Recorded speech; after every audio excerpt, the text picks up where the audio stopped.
Bonsoir, ça nous fait toujours plaisir de nous rencontrer, mesdames et messieurs, vendredi soir, pour vous parler dans ce grand magazine d'Actu Soir.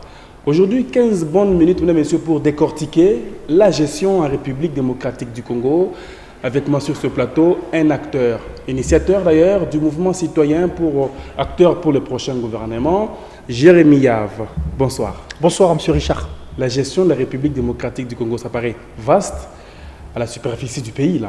Évidemment, j'aime cette concision, donc vaste à la superficie du pays, mais je pense que quand on est déjà aux commandes du pays, on doit en avoir le crâne qu'il faut, très honnêtement. C'est vrai, le pays est vaste, mais ce n'est pas une excuse pour commettre des erreurs, ce n'est pas une excuse pour avoir un bilan mitigé, mais aussi, pour nous qui analysons, il faut essayer de mettre un peu d'eau dans le vin pour plus de réalisme, pour qu'on ne puisse pas être là pour blablater ou critiquer comme des amateurs, réaliser que c'est une responsabilité immense qui exige beaucoup de patience, beaucoup d'expérience, beaucoup d'intelligence, beaucoup de temps aussi, un plan plus clair pour arriver à sortir le pays du gouffre dans lequel il se retrouve.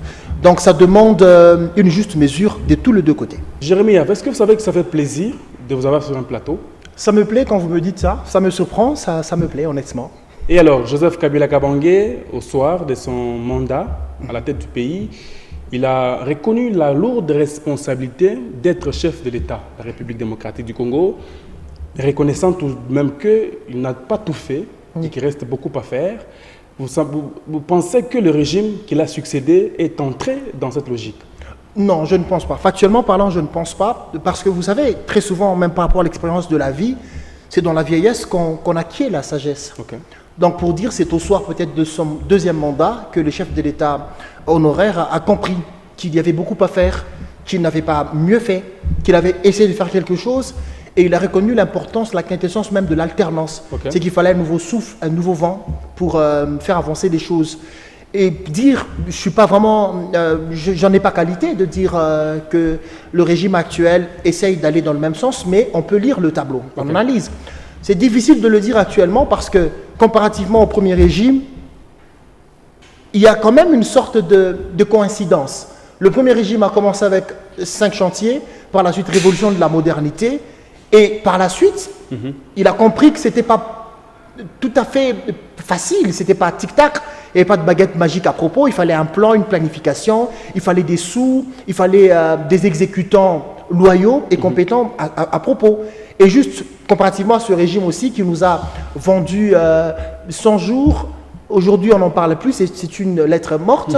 Par la suite, gratuité de l'enseignement. C'est vrai quand même, pour ce qui est de la gratuité de l'enseignement, il ne faut pas qu'on puisse tout réfuter, parce qu'il y a des élèves, des enfants qui vont à l'école gratuitement, et il y a des parents qui sont soulagés par rapport à cela. Ouais. Et état d'urgence, état de siège, ça commence à faire plus de 300 jours déjà, dans plus de 20 prorogations.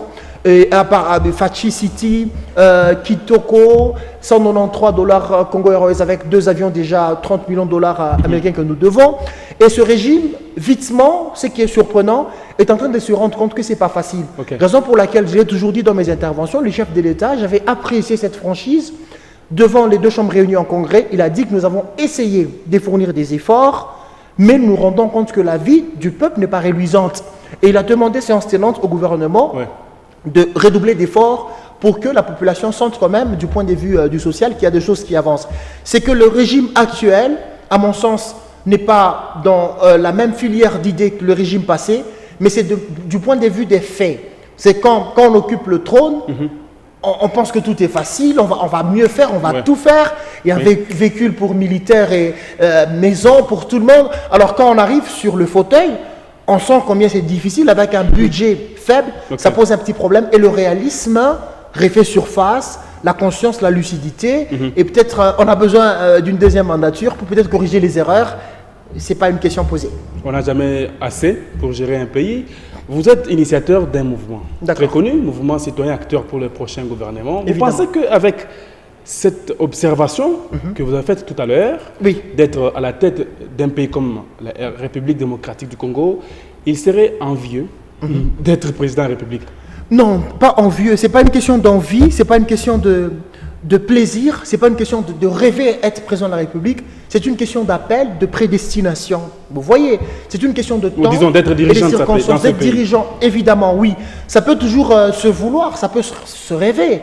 Mais quand on regarde les choses en face, on comprend combien c'est une responsabilité immense qui pourrait peut-être même concourir à son effacement et politique et physique. On réalise qu'il faut plus d'eau dans le vin.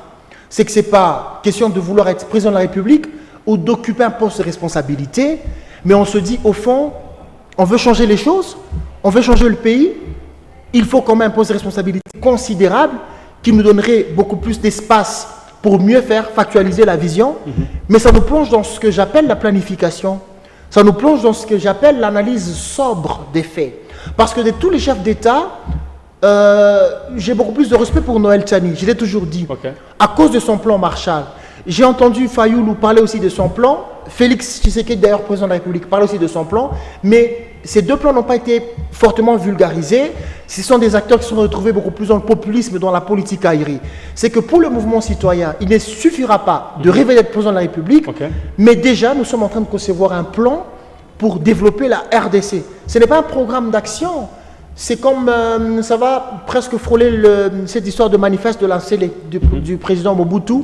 Donc, une sorte de technicité pour que la RDC puisse arriver à décoller, qui va s'étaler sur beaucoup d'années et beaucoup de décennies même. Vous avez parlé de décollage tout à l'heure. La RDC a une population estimée à plus de 90 millions. Évidemment. Il n'y a qu'un seul avion. Ça va quand même, non? Non, c'est inquiétant. Mais cependant, si je peux le dire, nous sommes à plus de 90 millions d'habitants. Le chômage est à plus de 80% des Congolais sont au chômage. Vous voyez. Et quand on regarde le SMIC, on est à 7075 francs pour ceux-là qui travaillent. Quand je parle avec plus de 80% qui sont au chômage, c'est que naturellement, ça nous fait plus de 60 millions de personnes qui sont au chômage. Et ce billet d'avion qui est à 193 $ américains, alors qu'on a ce SMIC qui va à 7075, la mensualité revient à 183 500 francs, ça ne fait pas 100 $. Pour dire déjà que cette situation liée au billet d'avion n'intéresse pas la majorité des Congolais. Très honnêtement.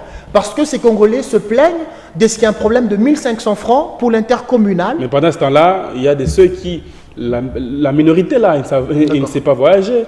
Évidemment, il sait pas. De décalage, ainsi de suite. Oui, il ne sait pas voyager, mais c'est une situation qui concerne la minorité. S'il faut qu'on se dise, en face, il y a des avions qui sont dans le domaine privé et qui survolent l'étendue de la République presque chaque jour. C'est que quand on parle de cette compagnie étatique, c'était peut-être pour favoriser les faibles, économiquement parlant, parce que par ici, il n'y a même pas de classe moyenne. Donc, il y a les plus riches et les plus pauvres. Et si vous regardez les plus riches, ça ne peut pas atteindre 10% de la population congolaise. C'est qu'à mon sens, c'est une situation qui inquiète, mais elle ne concerne pas la majorité de la population congolaise. Donc vous allez plus vous rendre compte que quand on parle de 193 $, ça fait moins fêter que quand on parle de 250 francs bus intercommunal. C'est qu'il y a ces étudiants qui seront contents, il y a cette populace qui sera aussi contente parce que il y a du pétrole qui circule et le prix de transport en intercommune est faible. Donc il faut contextualiser les choses. C'est Congo ROS, à mon sens, fait moins mal que 1500 francs d'intercommune. Il faut qu'on se dise la vérité par rapport déjà au tableau peint. Il y a plus de pauvres par ici, il faut qu'on se le dise. Et dont nous faisons partie. En ce moment même, il y a un litre qui se vend à 3000 francs congolais. Oui, officieusement, parce que ce ne sont pas toutes les stations-service qui desservent justement les véhicules. Le transport en commun, ça fait mal aujourd'hui. Les gens ne savent pas se déplacer, surtout que le Congolais vit du jour au jour. Évidemment, moi je pense qu'à mon sens, ce sont des questions très importantes. C'est des questions qui vont même au-delà de cette proposition de loi autour de la congolité, du verrouillage des postes régaliens. C'est des questions tellement importantes qui vont au-delà de cette proposition de Steve Mikaï, de ce passage de 5 à 7 ans pour la présidence de la République ou mandature du chef de l'État. C'est donc là les questions qu'il faudrait apporter aux législateurs. Très honnêtement. Pour être débattues. Très honnêtement, nous sommes en RDC. C'est des questions autour de ce litre de carburant qui se vend à 3000 francs officieusement. 2400 quelque chose officiellement, et ça a de l'incidence négative sur le prix du transport, et nuitamment, ce n'est plus 1500, c'est 2000 francs dans certains autres trajets. Ouais. Donc soit vous montez, ou soit vous faites le pied, alors qu'il y a de l'insécurité aussi, c'est à relativiser bien sûr. Et dans une situation comme ça, des questions comme ça sont plus importantes que vice-présidence occupée par une femme. Vous voyez, des questions comme ça sont plus importantes que des thématiques telles que, c'est quoi cette autre proposition qu'on nous a fait, 500 $ pour épouser et tout ça. Parce que 500, on n'en a pas par ici. Donc, c'est des questions apparemment assez dérisoires, mais parce que le peuple est versé dans le dérisoire, les questions dérisoires deviennent plus importantes au niveau de la chambre basse du Parlement. Ok, Jérémy Yave, vous avez des belles idées, bien sûr, on ne refuse pas, mais imaginez maintenant que le pouvoir vienne vers vous, personnellement, pour se ressourcer. Que diriez-vous? La refonte. La refonte, je vous proposerai la demanderez à refonte. ce que tout le monde parte, vous serez seul. Non, je ne serai pas seul, parce qu'il est question de profil. Vous voyez, il nous faut des profils évidents.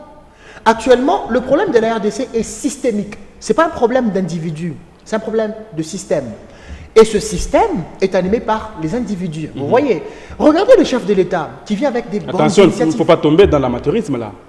Non, on ne va pas tomber dans l'amateurisme parce que Quand on veut tout changer, on risque d'amener les stagiaires. Non, à moins que vous puissiez me dire que on ne vous pose pas des questions à vous, et je ne suis pas permis de le faire, à moins que vous soyez contre l'alternance. Moi, je pense que l'alternance révèle l'excellence. C'est qu'il faut qu'une génération parte et une autre vienne. Et quand on parle de cette alternance, il faut de l'initiation. Nous sommes dans un état où il n'y a pas d'initiation. C'est ça aussi le sérieux problème. Les partis politiques qui devaient être des écoles de gestion ne le sont plus. Les partis politiques sont des lieux d'écoute de personnalité, ça pose un sérieux problème. Ça, c'est une autre paire de manches. Mais la question, c'est que le pouvoir, s'il venait vers nous, ce que nous allons proposer, c'est la refonte. De manière factuelle, personnellement, la plus grossière des erreurs que le chef de l'État avait commises bien sûr, parce que dans le passé, dans sa mandature, c'est de ne pas pourfendre, de ne pas dissoudre la chambre basse du Parlement. À mon sens, c'est la création de l'union sacrée qui est la plus grosse transgression du chef de l'État. Parce qu'à mon sens, cela faciliterait la refonte. Vous voyez, j'ai dit par ici qu'il faut refaire le système. Nous avons un problème de système animé par des acteurs qui datent des vieilles générations. C'est que vous prenez un nouveau ministre. Je ne parle pas de manque d'expérience. Après tout, quand on est licencié universitaire, on doit faire face à des situations complexes. L'intelligence, cette capacité de donner solution à des nouvelles situations. Je parle des universitaires intelligents, des brillants, qui peuvent mieux faire dans cette République. On a beaucoup d'exemples à propos. C'est que cette refonte qui faciliterait à ce que, quand on a ce ministre qui vous parle de la rétrocommission et qui sait comment ça fonctionne, et on a ce nouveau ministre qui ne sait pas que cette rétrocommission existe, c'est qu'on a cet IGF, on a cette Cour des comptes, on a des députés avec beaucoup plus de pouvoir pour ce qui est du contrôle parlementaire, et des nouvelles personnes, les choses vont changer. Des gens qui ne sont pas habitués à rentrer chez eux avec $1 million en liquide, on l'a suivi dans le procès de Caméré.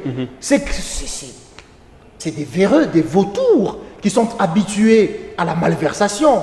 Mais si vous prenez ces jeunes, je ne suis pas contre la vieillesse, parce que je sais que l'actuelle jeunesse, c'est la vieillesse de demain. Mais ces jeunes qui ne sont pas habitués au sang, au détournement de fonds, les choses vont changer. Pour chuter, le chef de l'État est venu parce que l'actuel chef d'État ne fait pas partie de la vieille gestion. Il est venu avec ce sang chaud de changer les choses. État de droit, le peuple d'abord. Mais regardez comment ça se passe, parce que le système tue la volonté personnelle. Il y a la révisitation du contrat sino-congolais. Où est-ce que nous en sommes? Ça pose un sérieux problème. Il y a la révision du code minier. Où est-ce que nous en sommes? Ça pose un sérieux problème. Il y a cette situation liée à la gratuité de l'enseignement. On a découvert qu'il y avait 9000 écoles fictives. Vous voyez, c'est scandaleux ça aussi. Bouleversant. Et dans des situations comme ça, des nouvelles personnes apporteraient une nouvelle énergie. C'est ça la beauté de l'alternance. Sans alternance, il n'y aura rien. Et nous proposons la refonte qui est basée sur l'alternance. Vous porterez garant? Je ne comprends pas, je ne sais pas la motivation de vos questions.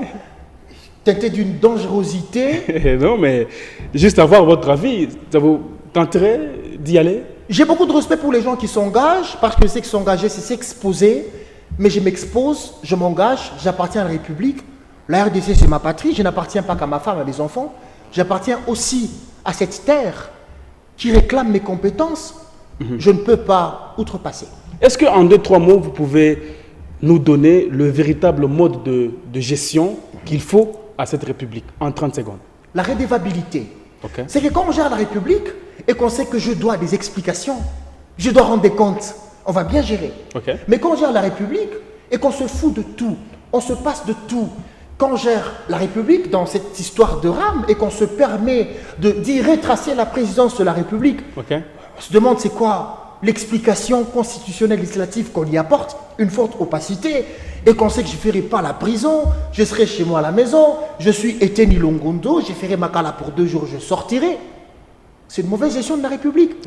Mais quand on sait que l'argent que nous manipulons est du contribuable, vous savez qui paie le chef de l'État? Le contribuable congolais. Cette femme qui vend sur le marché, c'est lui, le patron. C'est elle, la patronne du chef de l'État. C'est que quand le chef de l'État sait que mes employeurs sont mon peuple, quand le gouverneur sait que mes patrons sont mon peuple, cette redevabilité va devoir créer de la traçabilité dans la gestion de la République.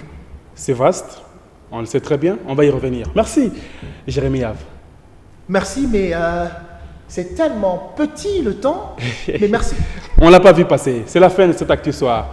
On espère revenir la semaine prochaine avec les mêmes motivations. Mesdames, Messieurs, restez branchés.